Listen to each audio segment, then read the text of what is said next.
Em 1939, a Chrysler construiu algo que não tinha direito de existir em seu tempo. Um motor a diesel tão avançado que podia trabalhar mais duro, consumir menos e durar mais do que qualquer um de seus rivais, numa era dominada pela gasolina.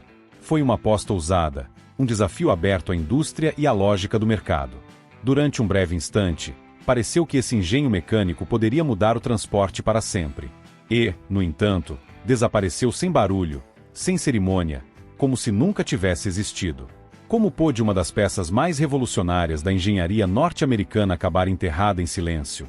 A resposta revela não apenas a história de um motor, mas também o preço de estar demasiado à frente do seu tempo. A década de 1930 chegava ao fim. Nos Estados Unidos, a gasolina não era apenas o rei, era o único monarca. Os motores a diesel eram vistos como estranhos, barulhentos e pouco práticos. Seu território eram navios, locomotivas e algumas aplicações industriais. Nas estradas, quase não existiam. No entanto, a Chrysler não era uma companhia qualquer. Já em 1924 havia demonstrado que podia mudar as regras do jogo ao introduzir freios hidráulicos quando a concorrência ainda confiava em sistemas mecânicos obsoletos. Não temiam desafiar o statu quo, e desta vez estavam dispostos a ir ainda mais longe. Enquanto fabricantes como a Cummins ou a Mack se agarravam à sua especialização, a Chrysler decidiu saltar no vazio. Não apenas colocariam um motor a diesel em seus caminhões pesados, mas o projetariam e fabricariam eles mesmos, do zero, em suas próprias plantas. Num país que não tinha infraestrutura para abastecer diesel em rotas comerciais e onde a maioria dos mecânicos jamais havia tocado em um injetor, essa decisão era tão arriscada quanto visionária. Para a Chrysler, era a oportunidade de se antecipar a uma revolução que, segundo eles, chegaria mais cedo ou mais tarde. Mas o que conceberam não seria um diesel qualquer. Estavam prestes a imaginar uma máquina que combinaria potência, eficiência e resistência de uma forma que a indústria ainda não entendia, e que muitos não queriam entender. Em vez de comprar motores de fabricantes especializados, a Chrysler tomou o caminho mais difícil: desenvolver um diesel próprio para sua linha de caminhões pesados Dodge T84, T6 e T126. Isso não era simplesmente trocar um bloco a gasolina por um a diesel. Significava redesenhar o coração do motor, dominar tecnologias que, naquele momento, apenas um punhado de empresas no mundo sabia aplicar, e fazê-lo dentro de uma companhia acostumada à produção em massa de motores a gasolina. O resultado foi o Dodge Diesel 331, um motor baseado no bloco robusto do T43 a gasolina, mas transformado com um sistema de combustão adiantado ao seu tempo, o Twin Cyclone, uma versão licenciada do desenho de pré-combustão Lenova.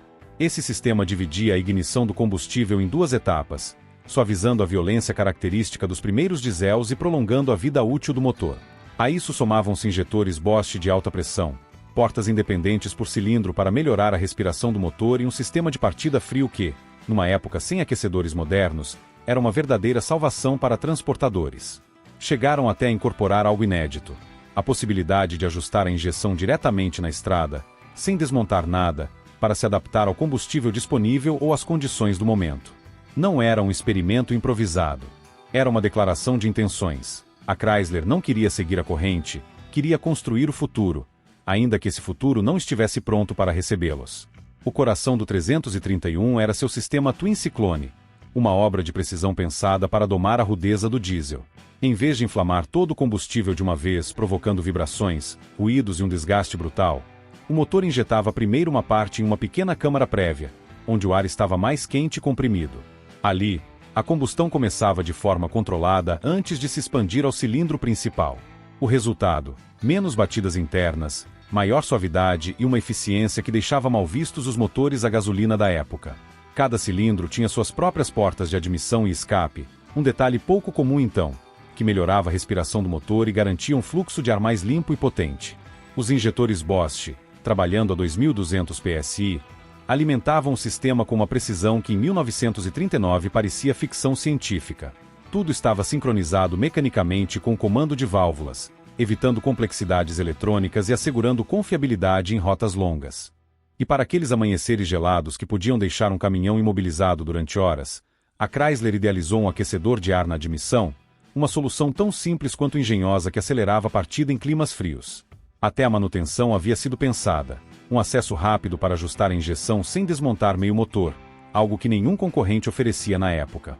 Era um diesel que não apenas trabalhava duro, estava projetado para durar, adaptar-se e seguir em frente quando outros ficavam pelo caminho.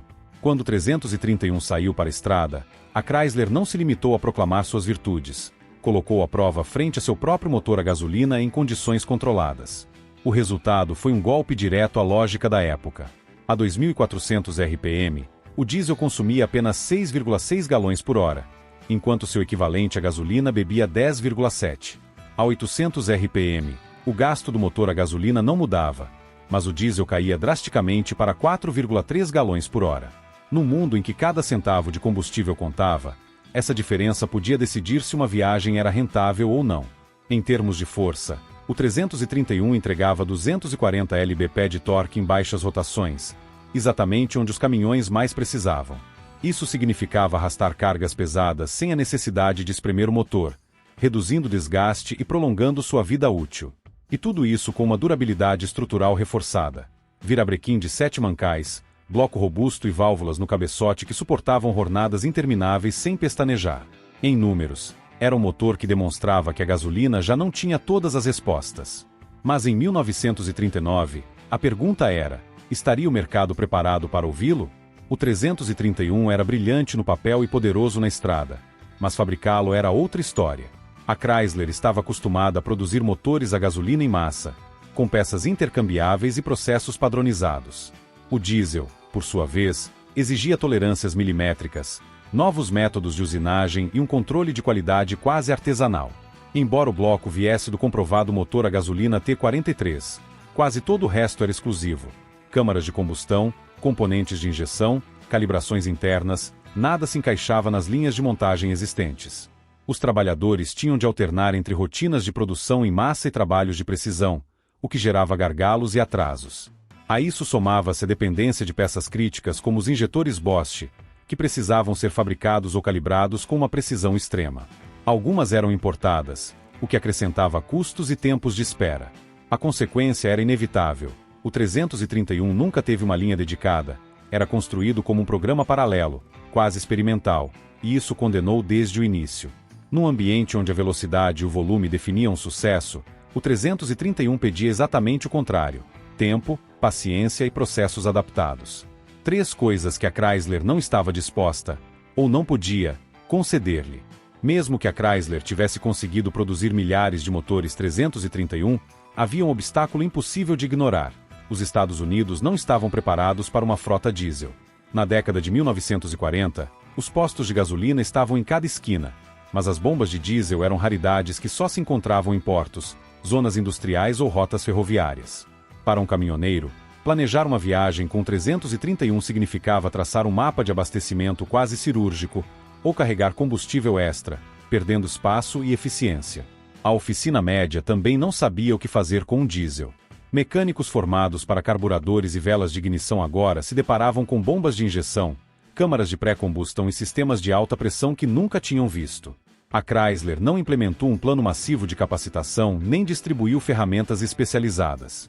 Se um caminhão falhava na estrada, encontrar quem o reparasse podia significar dias de espera e contratos descumpridos.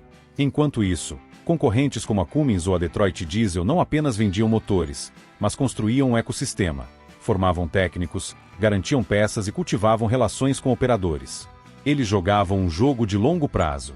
A Chrysler, em contrapartida, havia lançado uma joia mecânica em um deserto de suporte técnico e combustível. O 331 não falhou na estrada. Falhou no mundo ao seu redor. Em 1941, a Segunda Guerra Mundial mudou as prioridades de toda a indústria automotiva.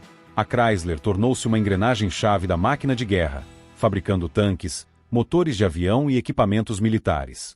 Os materiais estratégicos como o aço de alta qualidade e o cobre eram racionados, e os melhores operários foram realocados para contratos do governo. O 331, com sua produção lenta e especializada, não se encaixava nesse novo mundo de fabricação acelerada. Não houve comunicados oficiais, nem cerimônias de despedida, nem sequer um último lote comemorativo. Simplesmente, deixou de ser produzido. Alguns motores ainda foram montados em 1942 para usos militares ou navais, mas o projeto já estava ferido de morte. Depois da guerra, a Chrysler retomou seus programas de gasolina e nunca voltou a colocar o 331 na linha de montagem. A companhia não tentou relançá-lo nem adaptá-lo ao novo mercado, enquanto concorrentes dedicados ao diesel continuaram crescendo até dominar o setor. No papel, o 331 não foi uma derrota técnica. Foi uma vítima das circunstâncias, de um mercado imaturo e de uma empresa que, apesar de sua visão, não estava disposta a sustentar o investimento necessário para mudar as regras do jogo. Um prodígio que nasceu cedo demais e morreu em silêncio. O Dodge Diesel 331 não fracassou por falta de engenharia. Não se retirou por falhas mecânicas, nem por ser superado na estrada. Morreu porque o mundo ao seu redor não estava pronto para ele. Sem infraestrutura, sem uma rede de mecânicos capacitados e sem um compromisso total de seu fabricante, ficou preso entre duas eras, avançado demais para seu tempo, solitário demais para sobreviver. Décadas depois, a Chrysler voltaria ao diesel, mas não sozinha.